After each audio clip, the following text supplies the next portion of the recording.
परिचय। मम्मी आप क्या कर रहे हो? रंजना, मैं शनिवार को तुम्हारी जन्मदिन की पार्टी के लिए नाश्ते की योजना बना रही हूँ। क्या तुम इस विशेष दिन के लिए मेन्यू तैयार करने में मेरी सहायता कर सकती हो? निश्चित रूप से मम्मी। मेरे अधिकतर दोस्त चाउमीन, पाव भाजी और छोले भटूरे पसंद करते हैं। कृपया इन चीजों को मेन्यू में जरूर जोड़िएगा। धन्यवाद रंजना, किंतु ये जानकारी पर्याप्त नहीं है। आपको और किन अन्य जानकारियों की आवश्यकता है मम्मी? रंजना, मुझे ऐसे बच्चों की सही संख्या की जानकारी चाहिए जिन्हें चाउमीन, पाव भाजी और छोले भटूरे पसंद हैं। उसके बाद ही मैं इन चीजों की मात्रा तय कर सकती हूँ। अच्छा मम्मी, मैं अभी आधे घंटे में जन्मदिन की पार्टी में सम्मिलित होने वाले अपने दोस्तों और उनके पसंदीदा भोजन की एक विस्तृत सूची आपको देती हूँ। हाँ, ये बहुत अच्छा रहेगा रंजना। वादे अनुसार रंजना ने अपनी मम्मी को आवश्यक आंकड़े उपलब्ध कराए। बच्चों, इस पाठ में हम आंकड़ों के प्रबंधन के बारे में विस्तार से सीखेंगे। उद्देश्य। इस पाठ के अंत में आप निम्न करने में सक्षम हो जाएंगे: आंकड़ों को परिभाषित करना, आंकड़ों को संगठित करना, चित्रालेख की व्याख्या करना, आंकड़ों को प्रस्तुत करने के लिए चित्रालेख खींचना, दंड आलेख की व्याख्या करना और आंकड़ों को प्रस्तुत करने के लिए दंड आलेख खींचना। आंकड़े। एक खास इलाके के रेजिडेंट वेलफेयर एसोसिएशन यानी RWA ने आवासीय परिसर के अंदर वाहनों की तुलना में अधिक वाहनों की पार्किंग के लिए निवासों पर शुल्क लेने का निर्णय लिया है। इस प्रयोजन हेतु निवासियों से प्रवेश द्वार पर सुरक्षा गार्ड को अपने वाहनों की जानकारी देने के लिए कहा गया है। एक सप्ताह पश्चात अध्यक्ष रजिस्टर को देखते हैं। आइए हम इलाके के निवासियों द्वारा उपलब्ध कराई गई जानकारी को देखते हैं। तथ्यों और संख्याओं के इस तरह के अव्यवस्थित संग्रह को आंकड़ों के रूप में जाना जाता है। आंकड़ों का अभिलेखन। श्रीमती संदीप शैक्षणिक प्रभारी हैं। उन्होंने शीतल को 10वीं कक्षा के सभी विद्यार्थियों के पसंदीदा विषयों के लेखन का कार्य सौंपा है।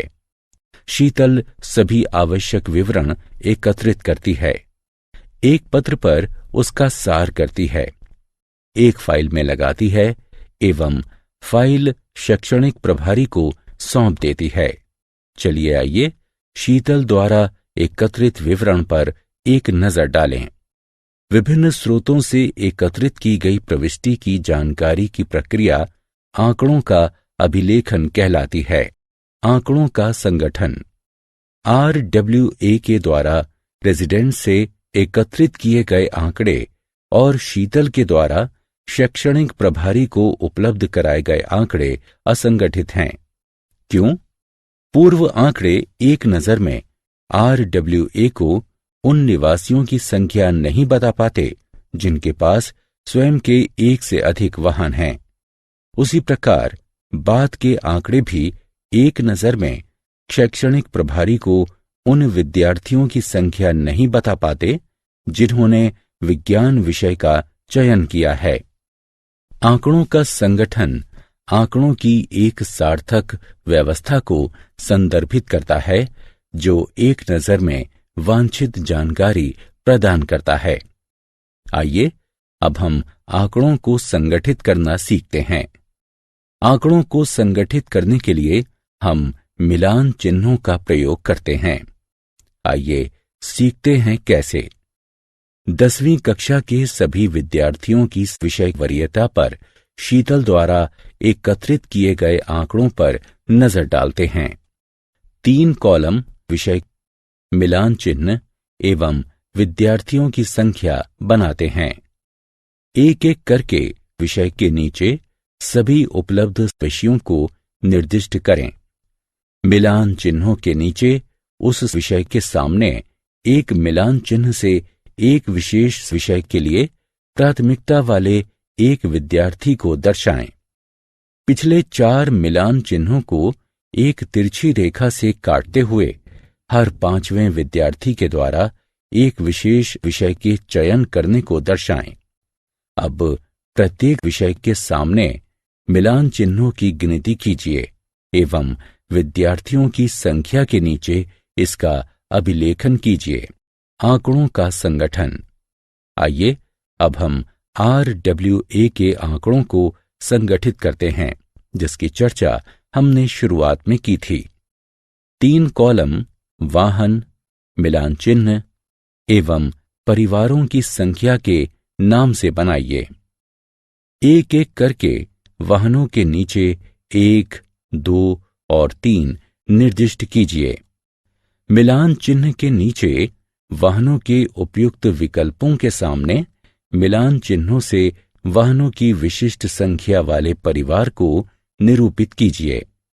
अब वाहनों के प्रत्येक विकल्पों के सामने मिलान चिन्हों की गिनती कीजिए एवं परिवारों की संख्या के नीचे इसे अभिलेखन कीजिए। आत्म मूल्यांकन। नीचे दी गई तालिका एक विद्यालय में विभिन्न आयु वर्ग के विवरण को दर्शाती है। विद्यार्थियों की संख्या वाले कॉलम में सही विकल्पों को उठाकर रखिए। आंकड़ों का चित्रीय निरूपण। एक तस्वीर 1000 शब्दों के बराबर होती है। तस्वीर के रूप में व्यक्त आंकड़े जल्दी समझ में आ जाते हैं और लंबे समय तक स्मृति में रहते हैं। आइए अब हम आंकड़ों के 2 सरल चित्रीय निरूपणों को देखते हैं। चित्रालेख एवं दंडालेख। चित्रालेख की व्याख्या।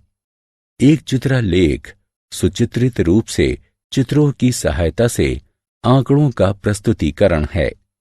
ये तस्वीरें फलों और सब्जियों से लेकर वाहनों और फर्नीचरों तक, यहां तक कि कभी-कभी मनुष्यों की भी हो सकती हैं। आइए हम चित्रालेख को उनके द्वारा प्रस्तुत आंकड़ों की व्याख्या से समझते हैं। इस चित्रालेख को देखो। ये एक गांव में 5 विभिन्न अस्तबलों में घोड़ों के विवरण को दर्शाता है। घोड़ों की प्रत्येक तस्वीर एक घोड़े को दिखलाती है। चित्रालेख से ये स्पष्ट है कि अस्तबल 1 और अस्तबल 3 में 4-4 घोड़े हैं। अस्तबल 4 में घोड़ों की संख्या सर्वाधिक है। अस्तबल 2 में घोड़ों की संख्या न्यूनतम है। आइए हम एक और चित्रालेख की व्याख्या करते हैं।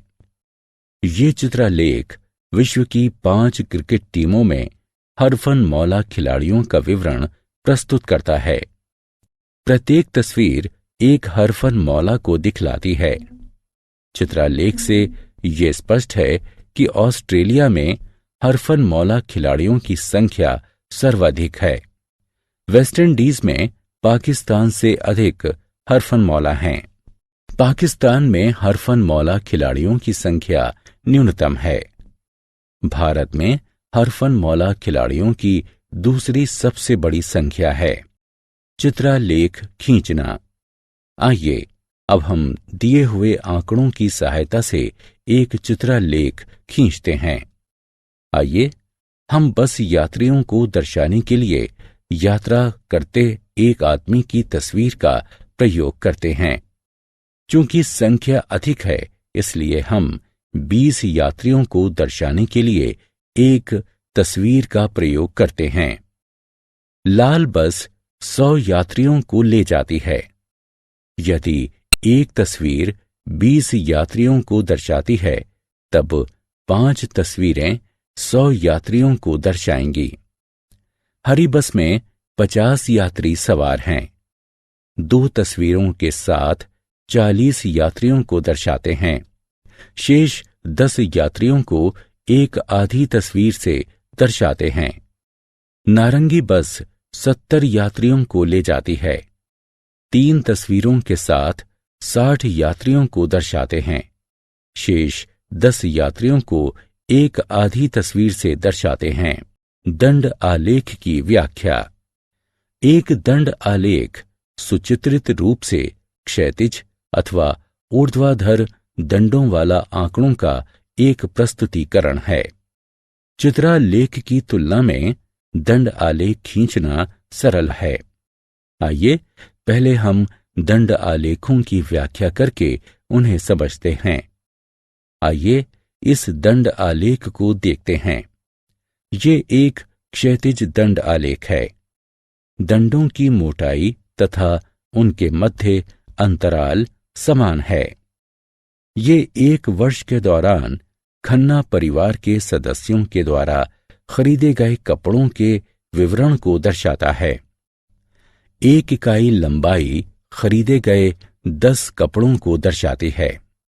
दंड आलेख से ये स्पष्ट है कि कुमारी खन्ना ने वर्ष के दौरान अधिकतम संख्या में कपड़ों को खरीदा है।